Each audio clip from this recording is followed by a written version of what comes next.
Express way जाना है, कहाँ से जाना होगा?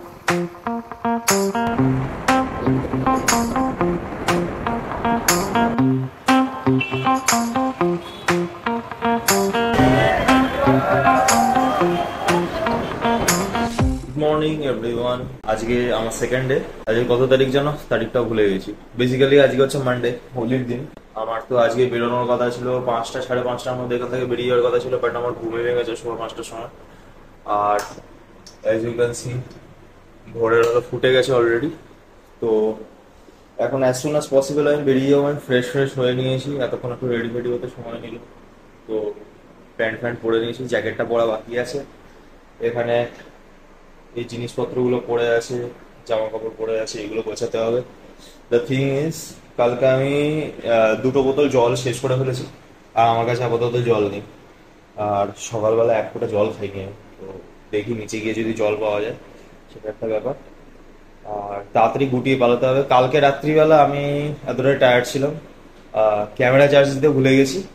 তো আই এম থিঙ্কিং যেতে যেতে ক্যামেরা চার্জ দেবো। আর এক্সপ্রেস ওয়েতে মোবাইলের মানে অ্যাকচুয়ালি ন্যাভিগেশনের কোনো দরকার পড়বে না, কারণ এক্সপ্রেস ওয়ে সোজা গিয়ে সেই আমাকে লখনৌতেই উঠতে হবে। Just express way ring road অবধি আমাকে ম্যাপটা দিতে হবে। তারপরের থেকে এই ক্যামেরা আমি চার্জে বসিয়ে জাস্ট দিয়ে দেবো। এবার চার্জিং পোর্ট আর ক্যামেরার মাইকের পোর্ট সেম, তো তখন আমি কথা বলতে পারবো না। ইদার আমি ন্যারেশন টাইপের কিছু দিয়ে দেবো, ওখানে অ্যাটাচ করে দেবো, ভয়েস ওভার টাইপের কিছু। তো লেটস সি কি হয়। কালকে ফোন সব চার্জ দিয়ে নিয়েছি। আর এখন ফটাফট বেরিয়ে নিচে দেখা হবে, একেবারে লাগেজ ফ্যাগেজ গুছিয়ে নিই, গিয়ে একেবারে নিচেই দেখা হচ্ছে। তো এখন নিচে চলে এসেছি, সব কিছু প্যাকিং ফ্যাকিং করে নিয়েছি। বাইক স্টার্ট আপে আছে, লাগেজপত্র বাঁধা হয়ে গেছে। আর ক্যামেরাটাকে উল্টো করে লাগিয়ে নিয়েছি যাতে চার্জিং পোর্টটা বাইরের দিকে থাকে। তো চার্জিং করতে যাব। আর মাইক তো লাগানো থাকবে না। তো দ্যাটস ইট। এখান থেকে ম্যাপটা সেট করে নেবো যত দূর অবধি যাওয়া যায়। তারপরে ওখান থেকে ক্যামেরা অন করে দেবো যখন আমি এক্সপ্রেস ওয়েতে ঢুকবো। তো আপাতত বেরিয়ে যেতে তারপর দেখা যাক বাকিটা কী আছে। আর টুয়েল আপও করাতে হবে, টুয়েল আপ করানো বাকি আছে। তো আর দেরি করবো না, অলরেডি 6:20 বাজে। এবার নাহলে ওখানে পৌঁছতে লেট হয়ে যাবে। তো হোটেল থেকে বেরিয়ে আমি ভেবেছিলাম ফুয়েল আপ করিয়ে নেবো। ওখানে আশেপাশে 500-600 মিটারের মধ্যে একটা পেট্রোল পাম্প ছিল, কিন্তু অত সকালবেলা সেই পেট্রোল পাম্পটা খোলা ছিল না। আর যেহেতু হোলির দিন ছিল, তো শুনলাম যে অনেক জায়গাতেই পেট্রোল পাম্প বন্ধ থাকবে। তো আমি একটা মোটামুটি ওই 5-10 কিলোমিটার ঘুরে একটা জায়গায় পেট্রোল ভরিয়ে নিলাম। ডেনসিটি একটু কম ছিল, কোয়ালিটি অতটা ভালো ছিল না, বাট স্টিল পরে কোথায় পাবো না পাবো সেটা রিস্ক আর নিইনি। ওখান থেকে ফুল ট্যাঙ্ক পেট্রোল ভরিয়ে নিয়ে তারপরে পূর্বাঞ্চলের দিকে এগিয়ে গেলাম। তো পূর্বাঞ্চল এক্সপ্রেসওয়ে যেতে মোটামুটি ওখান থেকে 30-35 মিনিট মতন সময় লাগলো। আর যেহেতু পূর্বাঞ্চল এক্সপ্রেসওয়েতে টোল লাগে বাইকের জন্য, তো সেখান থেকে টোল কেটে ঢুকে গেলাম পূর্বাঞ্চল এক্সপ্রেসওয়েতে। তো চলে এসেছি এক্সপ্রেসওয়েতে। আর এখানে টোল 345 টাকা নিল। আর আগে পেট্রোল পাম্প অনেকটা খুঁজেছিলাম, বাট পেট্রোল পাম্প পাইনি। তো মাঝখানে একটা জায়গায় ডেনসিটি কম ছিল পেট্রোলে, 744 মতন, বাট স্টিল ভরেই নিয়েছি। আজকে হোলি বলে সব জায়গা খোলা পাওয়া বড় মুশকিল। তো এই যে বাইক আমার আগ্রা লখনৌ না, পূর্বাঞ্চল এক্সপ্রেসওয়েতে সেই এসছিলাম 2022-এ গাড়ি নিয়ে। তারপর আবার এখন এলাম। মানে একটা গায়ে একটা কাঁটা টাইপের দিচ্ছে, মানে শিহরণ আসছে। খুবই হ্যাপি মানে কি, মানে একটা খুব থ্রিলিং ফিলিং আসছে যে এতদিন পরে এলাম এখানে। আর রাস্তাটা এত সুন্দর, চালিয়ে এত ভালো লাগে, মানে সেটা মানে বলে বোঝানো সম্ভব না। তো দ্যাটস ইট, আস্তে আস্তে এগোতে থাকি। রাস্তা এরকমই আছে, সামনে একটা রেস্ট পয়েন্ট আছে, সেখানে দাঁড়াবো।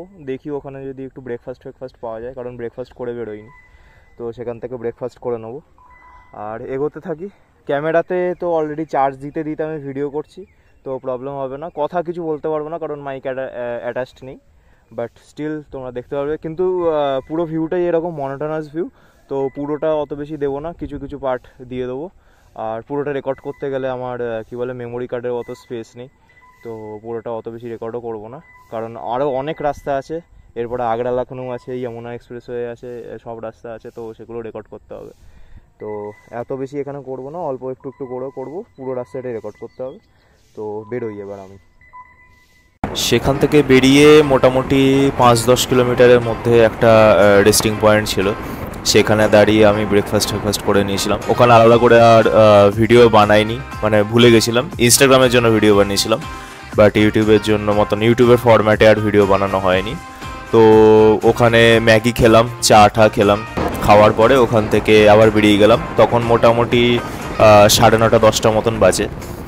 আর তারপরে তো আর কিছু আলাদা করে রেকর্ড করা ছিল না, তো এরকম করেই এগোতে থাকলাম। মোটামুটি 80-85-90 এরকমই স্পিড ছিল, কিছু কিছু স্ট্রেচে 100-110 এরকম মেনটেন করছিলাম। বাট পুরো পূর্বাঞ্চল এক্সপ্রেসওয়েতে স্পিড লিমিট হচ্ছে 100, তো ট্রাই করছিলাম সেইটুকুনি মেনটেন করার, ওভার স্পিডিং না করার।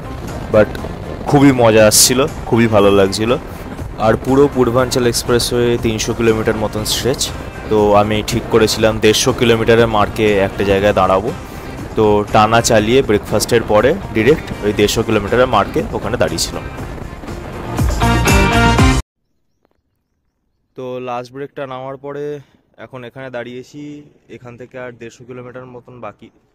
ভিডিওতে প্রচণ্ড ফ্রেম ড্রপ হচ্ছে, কারণ রোদ্দুর, সূর্য একদম মাথার ওপরে, ঠিক আছে। গরমের চোটে একটু পারফরমেন্স অসুবিধা হচ্ছে মোবাইলের, তো ফ্রেম ড্রপ হচ্ছে। যাই হোক, আপাতত এখান থেকে আর মোটামুটি 150 কিলোমিটার পরে লখনউ, আর টোটাল 700 কিলোমিটার দেখাচ্ছে এখনও। আর এস্টিমেটেড টাইম অফ অ্যারাইভাল হচ্ছে 8:30। তো ওই ব্রেক নিয়ে আমি ভাবছি লখনউতে না করে লাঞ্চটা আগ্রাতে করে নেবো। আগ্রা পৌঁছতে বিকেল হয়ে যাবে, তো ওখানে একেবারে লাঞ্চ করে আস্তে আস্তে বেরোবো। ট্রানজিশন পিরিয়ডটা ওই রকম টাইমে হয়তো দিল্লি মানে যমুনা এক্সপ্রেস হয়ে যখন ঢুকবো তখন ততক্ষণে বিকেল সন্ধে হয়ে যাবে। তো একটু টাইম কাটিয়ে ওখান থেকে তারপর বেরোবো। তো এটাই আপাতত প্ল্যান। আর এখনও পর্যন্ত দিব্যি চলছে, কোনো প্রবলেম হচ্ছে না। শুধু গরমে একটু চাঁদি পুড়ে যাচ্ছে আর অস্বস্তি হচ্ছে, বাট বাইক চালানোর সময় এমন কিছু প্রবলেম হচ্ছে না। হাওয়া লাগছে, অসুবিধা নেই কিছু। এখানে বেশিক্ষণ দাঁড়াবো না, এগোতে থাকি। একেবারে লখনউ ঢুকে দাঁড়াবো, হ্যাঁ একবার হয়তো দাঁড়াবো কোনো একটা সাইড করে, বাট সিটিটা পেরিয়েই দাঁড়ানোর চেষ্টা করবো। সিটিটা পেরিয়ে নেওয়াটা দরকার। তারপরে আগ্রা লখনউ এক্সপ্রেসওয়েতে উঠে তারপর একটা ভিডিও করে নেবো। আর ইনস্টাগ্রামে তো আপডেট দিতেই থাকছি, সেগুলো তো আগে চলে যাবে। That's it. আর আলাদা করে কিছু বলার নেই, এগোতে থাকি চুপচাপ, কারণ প্রচণ্ড গরম এখানে। তো ফাইনালি আমি লখনউ পৌঁছে গেছি। এটা পূর্বাঞ্চল এক্সপ্রেসওয়ের এন্ড। আর এখান থেকে আর 550 কিলোমিটার মতন বাকি। তো আমি যেটা প্ল্যান করেছি ওই 150 কিলোমিটারের মতন স্ট্রেচ করে একটা জায়গাতে থামবো। যেরকম এই 300 টোটাল কিলোমিটারটা 150 স্ট্রেচে থেমেছি, একটাই ব্রেক নিয়েছি। আর এখানে আমি একটা মানে জাস্ট দাঁড়ালাম ভিডিও করার জন্য। এরপরে টুকটাক একটা ভালো রকম মোটামুটি ছোট শর্টস ব্রেক নেবো একটা, সেটা হচ্ছে এই চা বিস্কুট কিছু একটা খাওয়ার জন্য। সেটা নেব হচ্ছে লখনউ সিটি পেরিয়ে আগ্রা লখনউ এক্সপ্রেসওয়েতে উঠে। তো ওটার পরে তারপরে ওখান থেকে ট্রেনে একেবারে আগ্রা বেরিয়ে যাব। আগ্রাতে গিয়ে আগ্রা থেকে আমি ভাবছি লাঞ্চটা করে নেবো যমুনা এক্সপ্রেসওয়েতে ওঠার আগে। তো এটাই হচ্ছে আপাতত প্ল্যান। আর মোটামুটি ওই 9:30 বেজেই যাবে ঢুকতে, তার থেকে বেশি লেট হতে পারে। ম্যাক্সিমাম 10টা হবে, তার থেকে বেশি লেট হওয়া উচিত না। আনএক্সপেক্টেড কোনো কিছু ঝামেলাতে ফাঁসলে বা ট্রাফিক যদি বেশি থাকে সেরকম কিছু অসুবিধা হলে। তো দ্যাটস ইট, আপাতত এটুকুনি আপডেট। ক্যামেরা এখনও আমি চালাইনি, সেই তো একই রাস্তা। আর আগ্রা লখনউ এক্সপ্রেসওয়েতে উঠে হালকা একটু ক্যামেরাটা চালিয়ে নেবো। আর লখনউতে গিয়ে লখনউ সিটিটা পেরিয়ে ব্রেক নিয়ে একেবারে তারপর আরেকটা ভিডিওতে কথা বলছি আমি। নাহলে আরেকটা কাজ করতে পারি, লখনউ সিটিতে অল্প স্বল্প একটু ভিডিও চালাতে পারি, সেটাতে সমস্যা হবে না। তো কিন্তু ব্যাপারটা হচ্ছে আজকে এই হোলির জন্য একটু মানে রাস্তায় ছাপড়িদের আনাগোনা একটু বেশি আছে, তো একটু অ্যাভয়েড করে যেতে হবে আস্তে আস্তে। তো লেটস সি কী হয়, আস্তে আস্তে এগোনো যায়। Now welcome to the city Lucknow. এখানে আমার আগে যেরকম এক্সপিরিয়েন্স হয়েছিল আমি এক্সপেক্ট করেছিলাম এবারেও সেরকম এক্সপিরিয়েন্স হবে, and I was not disappointed. এখানে রুলস সব কিছুই উল্টো উল্টো। গ্রিন সিগন্যাল দিলে লোকে দাঁড়িয়ে থাকে, রেড সিগন্যাল দিলে লোকে সিগন্যাল ভেঙে চলে যায়। এখানে আমি যখন একটা রেড সিগন্যালে দাঁড়িয়েছিলাম সবাই চলে যাচ্ছিল, কিন্তু একটা taxi driver purely out of guilt আমার সাথে দাঁড়িয়েছিল, কারণ না হলে সেটা দেখতে হয়তো কটু দেখায়। এখানে ট্রাফিক সিগন্যালে পুলিশ দাঁড়িয়ে থাকলেও কাউকেই কিছু বলে না, যে যেখান থেকে পারে ঢুকে যায়, কোনো মানে রুলসের কোনো কিছু বালাই নেই। আর তার উপরে আমি যেদিন ঢুকেছি সেটা হচ্ছে হোলির দিন, তো সবাই মানে উত্তাল নেশায় বাইক চালাচ্ছে, গাড়ি চালাচ্ছে, হ্যাঁ, কোনো কিছু ঠিক নেই, কোনো তাল নেই। আমি যে মানে সেদিনকে কিভাবে সেই জায়গা থেকে বেরিয়েছি সেটা আমিই জানি, আর ভগবানই জানে। তো ফাইনালি পৌঁছে গেছি আগ্রা লখনউ এক্সপ্রেসে। এই টোল ফোল কেটে দাঁড়ালাম। এটা হচ্ছে তোমার মোটামুটি ওই 300 কিলোমিটার মতন ডিস্টেন্স যমুনা এক্সপ্রেস হয়ে যখন ধরবো অত অবধি। তো আর লখনউ সিটি কোনোভাবে পেরিয়ে এসেছি দুর্গা দুর্গা করে, ঠিক আছে, কারণ যা তো ওখানকার আগেও দেখেছি ট্রাফিকের যা অবস্থা। আজকে কপাল ভালো, আজকে ট্রাফিক পাইনি, বাট সিন্স আজকেও হোলি তো লোকজন একটু মানে বেশি উশৃঙ্খলতা শুরু করেছিল, বাট সামহাও বেরিয়ে গেছি, অসুবিধা নেই, প্রবলেম হয়নি কিছু। আর বাট অ্যাজ ইউজুয়াল যেহেতু আমি জানি যে লখনউ সিটি কীরকম, তো ওইভাবে মানে ভেবেই মাথায় রেখেই আমি বেরিয়েছি। কেউ রুলস মানে না, কেউ কিছু করে না, এরকম টাইপের। সে রেড সিগন্যাল আছে, আমি দাঁড়িয়ে আছি, আমার সাথে একজন মানে একটা ক্যাবওয়ালা লাস্টে গিল্টি ফিল করে আমার সাথে দাঁড়িয়ে আছে, বাকি সবাই নিজের মতন বেরিয়ে যাচ্ছে, এরকম টাইপের অবস্থা। তো দ্যাটস ইট। আমি আপাতত এগোতে থাকি, সামনে যে রেস্টের যে জায়গাটা আছে অত অব্দি গিয়ে দেন আমি একটা ভিডিও বানাবো। মানে এখন আমার তো এরকম করে বসে আছি, দিয়ে তারপরে আমি নিজের একটা ভিডিও বানাবো, মানে কথা বলে আর কি। তো যাই হোক, ঠিক আছে। তো আগ্রা লখনউ এক্সপ্রেসওয়েতে উঠে আমার টার্গেট ছিল সেম, ওই 150 কিলোমিটারে দাঁড়ানোর। আর ওখানে অ্যাকচুয়ালি সেটা 300 কিলোমিটার না, 297 কি 298 ওরকম দেখাচ্ছিল। তো আমি ভাবলাম ফার্স্ট যে রেস্ট পয়েন্টটা যেটা আছে সেখানে একবার দাঁড়াবো, আর মাঝখানে যদি একবার মানে একবার স্ট্রেচ করার জন্য দাঁড়িয়ে তারপর ডিরেক্ট আবার ইটাওয়ার কাছে যে লাস্ট রেস্ট পয়েন্ট যেটা আছে সেখানে দাঁড়ানো। আর লাঞ্চের কথাটা আমি ভেবেছিলাম যে আগ্রা গিয়ে করব, তো ভেবেছিলাম সেটা করতে করতে বিকেল হয়ে যাবে, কিন্তু অলরেডি একটু খিদে পাচ্ছিল, তো ঠিক করলাম যে ওটা ইটাওয়াতে যদি কিছু পাই তাহলে ওইখানে গিয়ে কিছু লাঞ্চ ফাঞ্চ করে নেবো।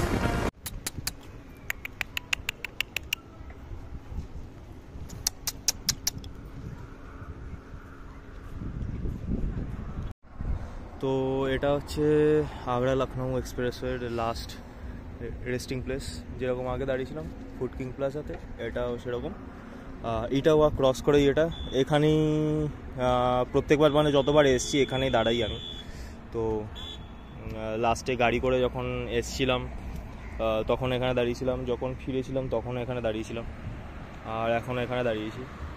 তো ইউজুয়াল প্লেস আর কি এটা বেসিক্যালি।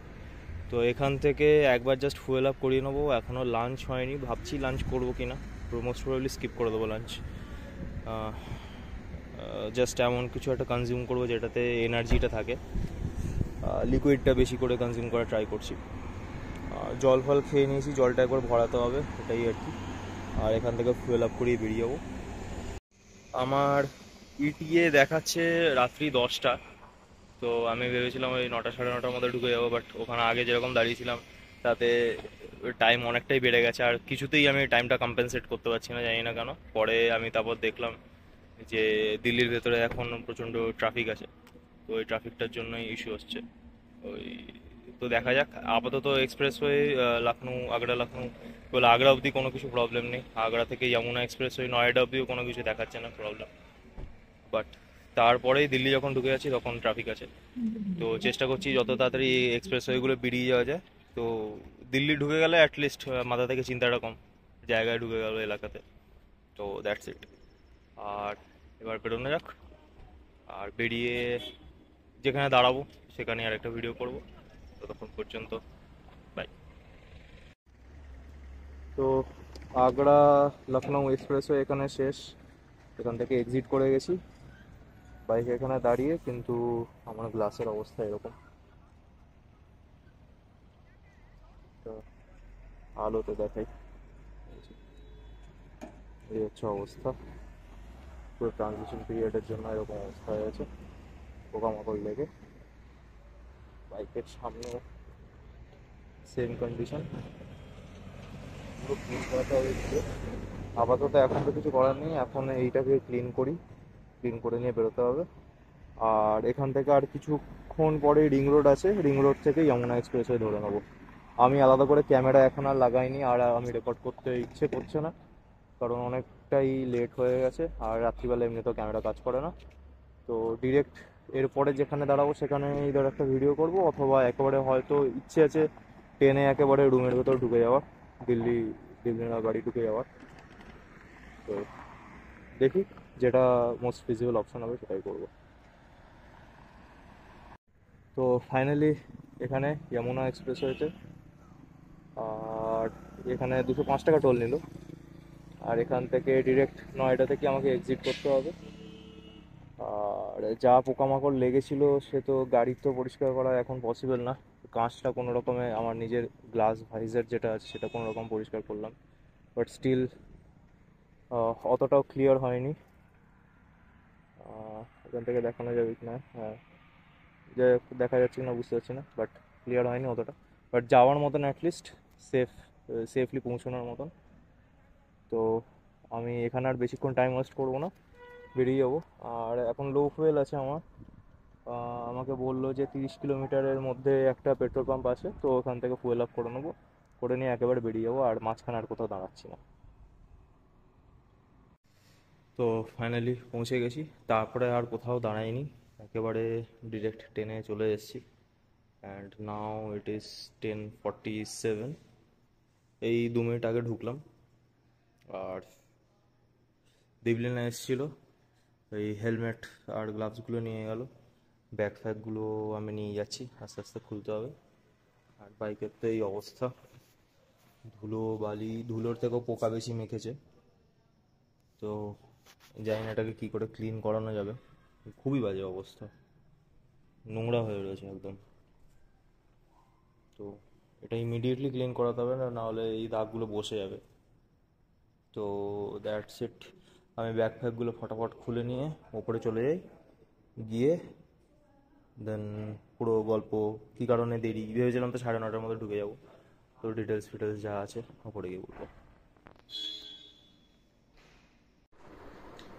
তো এখন বাজে মোটামুটি 1টা বাজে হয়তো, কটা বাজে, হ্যাঁ 1টাই বাজে। উঠতে উঠতে ওই মোটামুটি 12টা, 12:15 হয়ে সব কিছু জিনিসপত্র রেখে দেন আমি ফ্রেশ হলাম, একেবারে ডিনার ফিনার করে নিলাম। খিদে অতটা বেশি পাচ্ছিল না, কারণ ওরকম জার্নি করে এসে আমার ইউজুয়ালি অত খিদে পায় না, বাট দেখবে না জোর করে খাবার দাবার দিয়ে দিল, ঠিক আছে খেয়েই নি, এমনিও দুপুরবেলা লাঞ্চ করি। তো এখন খেয়ে দিয়ে নিয়ে এইবারে যে পেটে খাবারটা পড়লো, এইবারে চোখে টান ধরছে, ঘুমের জন্য চোখ কটকট করছে একেবারে, চোখও ছোটো ছোটো হয়ে গেছে, এরকম অবস্থা। তো যেটা কথা হচ্ছে সেটা, আমার ওই 9:30 আমি ভেবেছিলাম ঢুকে যাব, আর ব্যাপারটা হচ্ছে সেই হিসেবে আমি বেরোনোর টার্গেটটাও করেছিলাম ওই 5টা 5:30 নাগাদ, বাট সেটা হয়ে ওঠেনি, বেরিয়েছিলাম ওখান থেকে 6:15, তো হয়তো সেটার জন্য লেট হয়েছে পরে আমার মনে হলো। তাছাড়াও মাঝখানে যেই কটা জায়গা দাঁড়িয়েছিলাম সেই জায়গাগুলোতে বলবো না যে আননেসেসারি বেশি টাইম নিয়েছি, বাট যতটুকুনি দরকার ছিল সময় রেস্ট নেওয়ার জন্য, বা অ্যাটলিস্ট ফ্রেশন আপ হয়ে আবার জার্নি স্টার্ট করার জন্য, তো সেইটুকুনি সময় নিয়েছি, বাট ইভেনচুয়ালি টাইমটা অনেকটা বেশি ছিল, তো সেইটা করেও একটা ডিলে হয়ে গেছে। আর টোটাল টাইমটার জন্য একেবারে শেষে দিল্লির ভেতরে ট্রাফিক ছিল সেটার জন্য দেখাচ্ছিল, বাট আমি যেই টাইমে ঢুকেছি সেই টাইমে কোনো ট্রাফিক পাইনি। আর একদম আরামসে ঢুকে গেছি, কোনো প্রবলেম হয়নি, পুরো রাস্তাতেই কোনো কিছু সমস্যা নেই। তো দ্যাটস ইট। তো মানে কি বলবো, ভালোই জার্নি গেছে। আর দুদিনে মানে জার্নিটা দেখতে দেখতে কেটে গেল। মানে আমি ভেবেছিলাম আরেকটু বেশি ধকল যাবে, আরেকটু বেশি ফ্যাটিক হয়েছে, ধকল গেছে, বাট মানে 1600 কিলোমিটারের ফ্যাটিকটা আমি আরেকটু বেশি এক্সপেক্ট করেছিলাম। তো যেহেতু প্ল্যান মাফিক বা নিজের মাথায় অ্যাটলিস্ট একটা ছক কষা ছিল যে এইখান থেকে এতখানি যাব বা এতটা ব্রেক নেব, তো সেটার জন্য হয়তো ফ্যাটিকটা অত বেশি মানে এফেক্ট করেনি আমাকে। আর এটাই আর কি ব্যাপার। আর এখন দিল্লিতে এখানে চলে এসেছি, কালকে প্ল্যানিং হচ্ছে সব জিনিসপত্র যেগুলো আছে সেগুলো সব কটা বাইরে রাখা আছে বারান্দায়, ওই জিনিসগুলো পরিষ্কার করা, যা পোকামাকড় লেগেছে ওইগুলোকে কি করে তুলবো সেটা একটা ভাবনার বিষয়। তো এইগুলোকে পরিষ্কার করা, সব জিনিসগুলোকে গুছিয়ে রাখা, স্যাডেল ব্যাগ থেকে জিনিসপত্রগুলোকে বের করে ঠিক মতন করে গুছিয়ে রাখা, জ্যাকেট প্যান্ট এগুলোকে কাচতে দেওয়া, বুট হেলমেট এই দুটো আমাকে নিজেকে পরিষ্কার করতে হবে, কারণ ওই খাঁজে খাঁজে পোকা আটকে ওরকম করে রয়েছে, আর জিনিসগুলো বেশি দিন ফেলে রাখলে দাগও ধরে যাবে। আর আমার আরও বেশি চিন্তা আছে বাইকটা নিয়ে, কারণ বাইকের সামনেরটা পুরো পোকা ভরা, ঠিক আছে? তো ওই জিনিসগুলো আবার পরে দাগ হিসেবে না বসে যায়, সেটাই আমার চিন্তা। স্পেশালি যে কাঁচ ফাঁচ যে সেকশনগুলো আছে না, সেই জায়গাগুলোতে ওরকম মানে দাগ টাইপের বসে যায়। তো দেখছি কালকেই যদি আমি কোনো একটা জায়গায় ভালো করে ওয়াশিং করাতে পারি ওটাকে, তো সেটা একদিকে ভালো হবে, তো ওই দাগগুলো বসবে না অ্যাটলিস্ট। তো এটাই আমার টার্গেট আছে, কালকে পুরো ক্লিনিং ডে। আর আপাতত এখন তো ঘুমিয়ে পড়বো, আর শরীরে এক ফুটে এনার্জি নেই। আর মানে কী বলবো, যাই হোক, তো দ্যাটস ইট। এটাই শেষ এই কী বলে journey, Kolkata to Delhi journey, Delhi চলো জার্নি। যাই হোক, তো যদি ভালো লেগে থাকে do like share and subscribe. আর পরে যখন ট্রিপ হবে বা এখানে কাছে পিঠে এখানে একটা ট্র্যাক আছে, তো এই ট্র্যাকে যাওয়ার ইচ্ছে আছে। আরও ছোটোখাটো কিছু ট্রিপ প্ল্যান করবো এখানে আস্তে আস্তে। তো সেই সব যখন অ্যাক্টিভিটিস বা ইভেন্টসগুলো যখন হবে তখন আবার ভিডিও ছাড়বো। তো till then, bye bye, take care, be safe, ride hard.